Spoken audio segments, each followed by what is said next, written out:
వైసీపీపై CM Chandrababu fire అయ్యారు. అధికారంలో ఉన్నా ప్రతిపక్షంలో ఉన్నా వైసీపీ నేతలు బూతులు తిడతారని మండిపడ్డారు సీఎం చంద్రబాబు. రాష్ట్రంలో ఆంబోతుల మాదిరిగా తయారయ్యారని ఆగ్రహం వ్యక్తం చేశారు. వైసీపీ సర్కార్ రాష్ట్రాన్ని గంజాయిమయం చేసిందన్న చంద్రబాబు ఆడబిడ్డల జోలికి వెళ్లే వారికి అదే ఆఖరి రోజని వార్నింగ్ ఇచ్చారు.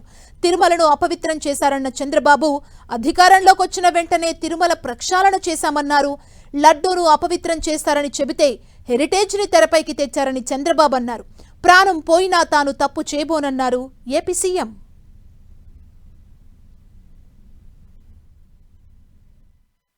ఆ రోజు మనం చూస్తే విధ్వంసమైన ఆర్థిక వ్యవస్థ, ఆంధ్రప్రదేశ్ అంటే అందరూ చీకొట్టే పరిస్థితి. మన వాళ్ళు ఇక్కడ పెట్టిన పరిశ్రమలు మేము ఇక్కడ వద్దు అని వేరే రాష్ట్రాలకు పారిపోయే పరిస్థితి. పెట్టుబడులు పెట్టాలంటే మనుషులు వచ్చేవాళ్ళు కాదు, అప్పులు ఇవ్వాలంటే ఎవరు ఇవ్వకుండా 12.5% 13% అప్పులు తీసుకొచ్చారు. ఆస్తులు తాకట్టు పెట్టి అప్పులు తీసుకొచ్చారు. మీకు కూడా గుర్తుపెట్టుకోవాలి, కాంగ్రెస్ వాళ్ళు అయితే బట్టలిప్పేసి తిరుగుతారు. అక్కడ ఏమనాలి నాకైతే అర్థం కాలేదు. చాలా బాధ కలిగింది, ఆవేదన కలిగింది. ప్రపంచంలో 60-70 దేశాలు టెక్నాలజీలో ముందుకు పోతా ఉంటే అలాంటి దాన్ని స్వాగతించాల్సిన వ్యక్తులు, మన యువత ప్రయోజనాలు కాపాడవలసినటువంటి పార్టీలు బాధ్యత లేకుండా అర్ధనగ్నంగా వచ్చి ప్రదర్శనలు చేశారంటే దీన్ని చాలా తీవ్రంగా ఖండిస్తున్నా, గర్హిస్తున్నా. మంచిది కాదు, ఇది దేశానికి నష్టం అని చెప్పి కూడా మీకు తెలియజేస్తున్నా. అధికారంలో ఉంటే బూతులు తిడతారు, అపోజిషన్లో ఉంటే కూడా బూతులు తిడతారు. ఇది ఎక్కడ న్యాయమో ఏమయ్యా? మీకు ఇది కరెక్టేనా? మీకైతే కోపం రాదా? మీ తల్లిని తిడితే మీకు కోపం రాదా? మీ ఇంట్లో వాళ్ళని తిడితే మీకు కోపం రాదా? మనం తిట్టించుకోవడానికి రాజకీయం చేస్తున్నామా? బాధ, ఆవేదన, లెక్కలేనితనం, ఆంబోతుల మారిగా తయారైపోయారు. ఒకసారి రెచ్చగొట్టే ప్రయత్నాలు చేస్తున్నారు. మొన్న మదనపల్లిలో చూశారు, మళ్ళీ గంజాయి తాగి మృగంగా ప్రవర్తించే పరిస్థితికి వచ్చాడు. నేను ఒకే మాట చెప్పాను, ఎవడైనా సరే ఈ రాష్ట్రంలో మత్తు సేవించి తద్వారా మానవత్వాన్ని పోగొట్టుకుంటే, ఆడబిడ్డల జోలుకొస్తే అదే మీకు చివరి రోజు అవుతుందని ఎన్నోసార్లు చెప్పాను.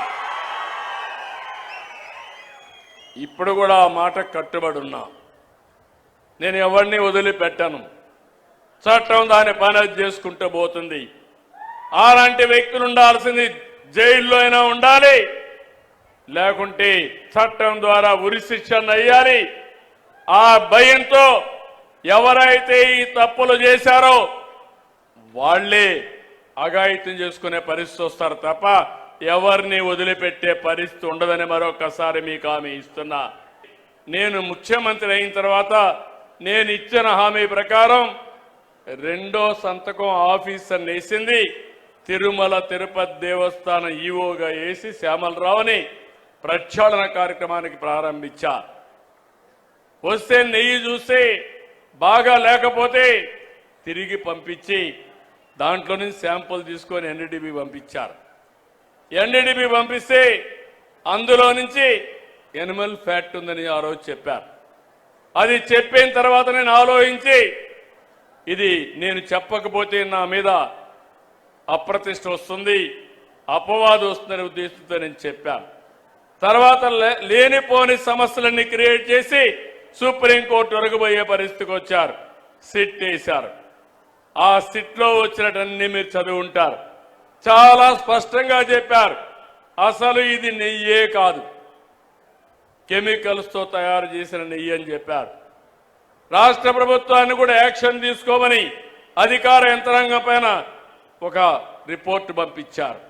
ఇవన్నీ వస్తే తప్పుని తప్పించుకోవడానికి, వాళ్ళు చేసిన తప్పును వేరే వాళ్ళపైన వేయడానికి ప్రయత్నం చేసే నీచులున్నారంటే ఏమనాలి నాకైతే అర్థం కావడంలా. అపవిత్రం చేశారని చెప్తే అవినీతి జరిగిందని చెప్తే తిరిగి హెరిటేజ్ అనే కంపెనీ తీసుకొచ్చి నా పేరే వేసి తప్పించుకోవాలంటున్నా అంటే కరుడు గట్టిన నేరస్తుడు అవునా కాదా అని మిమ్మల్ని అడుగుతున్నా. అలాంటి నేరస్తులతో రాజకీయం చేయాలన్నా? నిన్న సాక్షాత్తు వెంకటేశ్వర స్వామి ఫోటో కూడా కౌన్సిల్లోకి తీసుకెళ్లిపోయారు.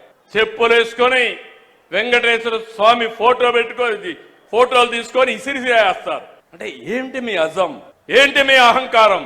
మీ అహంకారం అంతా ఒకటే, ఒక రాజకీయ పార్టీ అని.